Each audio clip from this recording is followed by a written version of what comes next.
Ask most people what the largest living thing on Earth is, and they'll say the blue whale. It's a fair guess.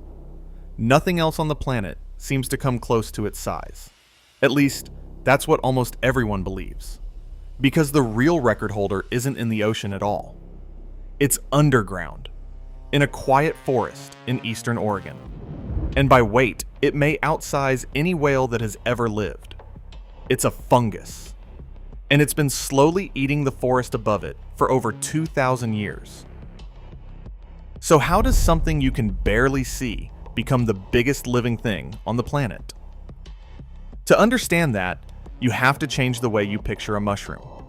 When most of us think of a fungus, we think of the cap and stem you'd find pushing up through the grass after rain. But that part is only the fruit. Think of it as the equivalent of a flower. The real organism lives underground, and it's made of millions of thread-like filaments called mycelium, finer than hair, weaving through the soil in every direction. You've almost certainly met its relatives. The plain white button mushrooms in the grocery store belong to the same broad family, which makes that quiet giant in Oregon a distant cousin of the ones on your pizza. This particular species thrives across the Pacific Northwest because the conditions there are close to perfect for it.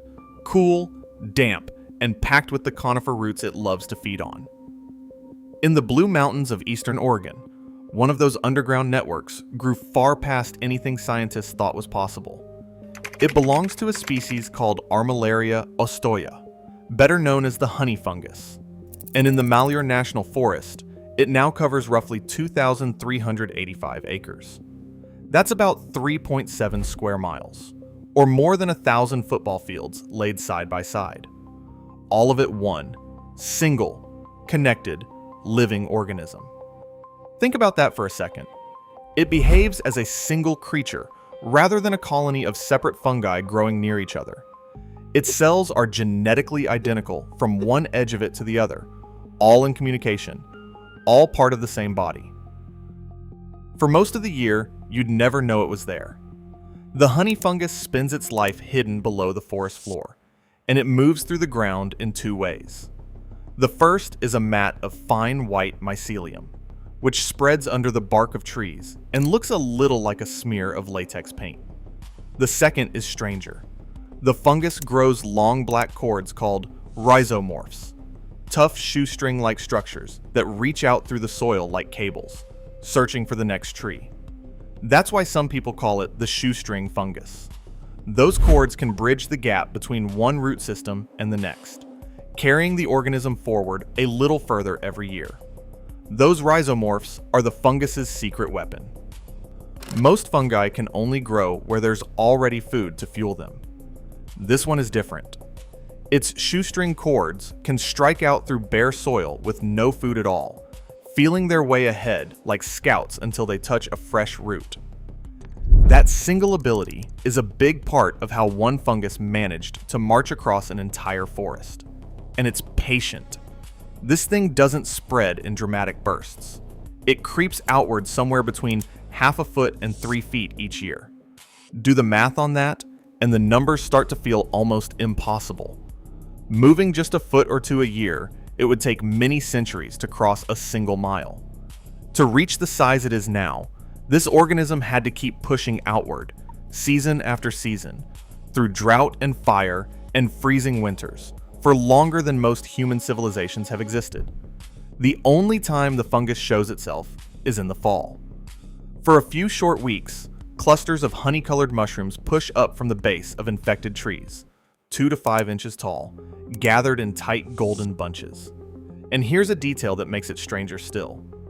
Some of the honey fungus's close relatives glow faintly in the dark, a soft green light the old-timers called foxfire. Those autumn mushrooms are also edible, and foragers across the region gather them every fall, usually with no idea that some of the clusters they're picking are the fruit of something ancient and enormous below. To them, it's dinner. To the forest, it's the surface of a giant. Here's the detail everyone misses. The mushrooms aren't the point. They're just the fungus trying to make copies of itself. The real story is happening below, where the organism is doing something far less gentle than growing. It's hunting. For decades, nobody understood the scale of what was living under that forest. The trouble first showed up as dying trees. Whole stands of pine and fir were turning brown and dropping their needles, and foresters wanted to know why. When they started digging in the 1980s, they found the fungus, but they assumed it was a fairly ordinary patch, maybe 400 acres across. This is where the story takes a turn nobody expected. As scientists kept pulling samples from farther and farther apart, they kept finding more of it. So they did something clever. They took fungus from different corners of the forest, sometimes miles apart, and ran the genetics side by side. If the samples were different individuals, the DNA would vary. Instead, sample after sample came back identical. The fungus on one side of that forest was the same organism as the fungus on the other side, more than 2 miles away.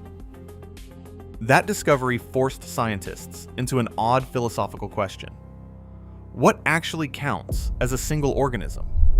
The answer they settled on is that it comes down to one set of genetically identical cells, all in communication, all coordinating toward a common purpose. By that definition, every thread of this fungus, spread across miles of soil, really is one individual, a single life in an extremely unusual shape. They even worked out roughly how old it was. By measuring how fast the fungus spreads today and working backward across its full width, they estimated it had been growing for at least 2,400 years, and possibly as long as 8,600. Either way, it had already been spreading for millennia before anyone knew the forest existed. By the turn of the century, the picture was complete, and it was staggering. This was a single body, older than the Roman Empire, that had quietly grown into the largest known organism on Earth. When the discovery was published, it rewrote the record books, and it knocked the blue whale off a title most people didn't even realize was up for grabs. And it wasn't the first fungus to make that claim.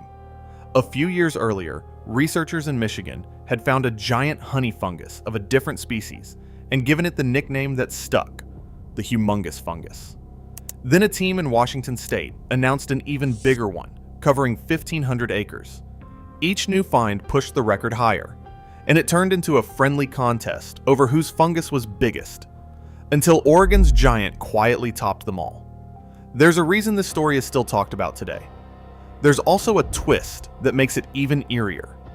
That giant is only one of 5 separate honey fungus individuals living in that same forest, each one genetically distinct, ranging from about 50 acres up to the record holder. So the biggest one gets the headlines, but it has neighbors. They're other giants, growing in the dark on the same silent schedule. If you're enjoying this one, take a second to subscribe. I dig into nature's strangest mysteries every single week, and there are a lot more where this came from.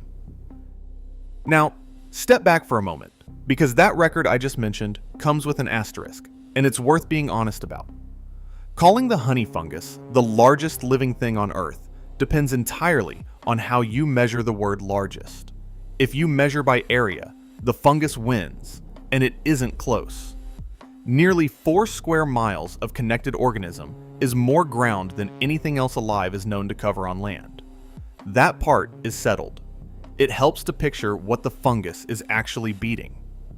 A blue whale can stretch close to 100 feet long and weigh around 200 tons, which makes it the largest animal that has ever existed, heavier even than the biggest dinosaurs.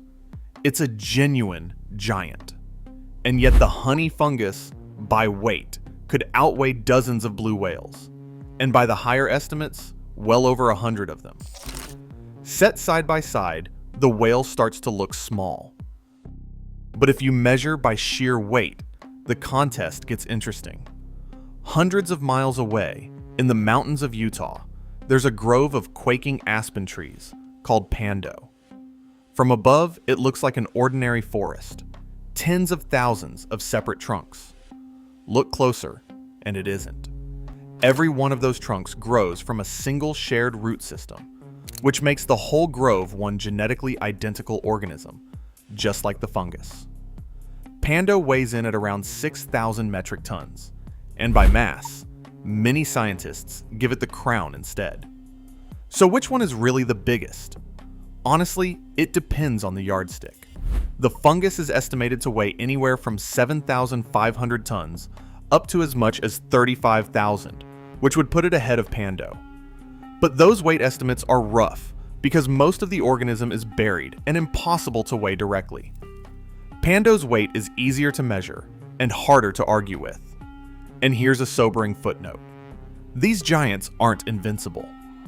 Pando is slowly being eaten to death by deer that browse its young shoots before they can grow tall. The largest living things on Earth took thousands of years to build, and some of them are quietly falling apart within a single human lifetime. And just to make the whole debate messier, in 2022, researchers in Australia announced a sprawling seagrass meadow in Shark Bay that may be larger than all of them. The title of largest living thing, it turns out, is a moving target. But here's the part that holds up no matter how you count. Whether it's the fungus, the aspen, or the seagrass, the largest living thing on Earth is not an animal. It never was. The blue whale, for all its size, doesn't even make the list. Now let's get back to what this fungus is actually doing out there, because calling it the largest living thing makes it sound almost majestic. On the ground, it plays a darker role. It would be easy to cast the honey fungus as a pure villain, but that isn't the whole picture. In a healthy forest, fungi like this one are also recyclers. They break down dead and fallen wood that almost nothing else can digest, returning those nutrients to the soil so new trees can grow. This one does both jobs at once. It kills the weak and the stressed, and then it feeds on what's left, slowly clearing the way for the next generation. Still, when it turns on a living tree, it's merciless. When a rhizomorph reaches a healthy root, the fungus works its way in and begins feeding on the living tissue, growing around the base of the tree and choking off the flow of water and nutrients between the roots and the crown. Foresters call it girdling. A pathologist with the Forest Service once described it plainly. The fungus grows all the way around the base of the tree, and then it kills everything. The cruel part is how slow it is. A single tree can take 20, 30, even 50 years to finally die. It stands there, slowly starving, while the fungus feeds. And when it finally falls, the organism doesn't leave. It keeps eating the dead wood, using the fallen tree as fuel to power its next push into the living forest around it. In that part of Oregon, the grand fir suffers the most, and you can read the fungus's map in the landscape itself. Circular patches of dead and dying trees mark where the organism is currently working, rings of destruction spreading outward from where it started, centuries ago. From the right angle, you aren't looking at a random forest at all. You're looking at the footprint of one enormous, ancient predator, which raises a strange and slightly unsettling thought. This organism has been alive since before the fall of ancient empires. It has outlasted countless generations of the trees it feeds on, and it shows no sign of stopping. As long as there are living roots to reach, it can keep going, potentially for thousands of years more. The real question isn't how big the honey fungus is. It's how many others like it are out there, spread beneath forests we've never thought to test, quietly holding records that nobody has measured yet. We found this one because the trees were dying in a pattern too strange to ignore. The largest living things on Earth may not be the ones we can see. They may be the ones still hiding under our feet. The next time you walk through an old forest and notice a patch of trees that died for no obvious reason, remember what might be moving beneath the soil. The quietest things in nature are sometimes the largest and the oldest of all. Thank you for watching. If you enjoyed this video, please feel free to like and subscribe. And if you'd like to continue watching more of my videos on nature's mysteries, you can click the video on the screen now.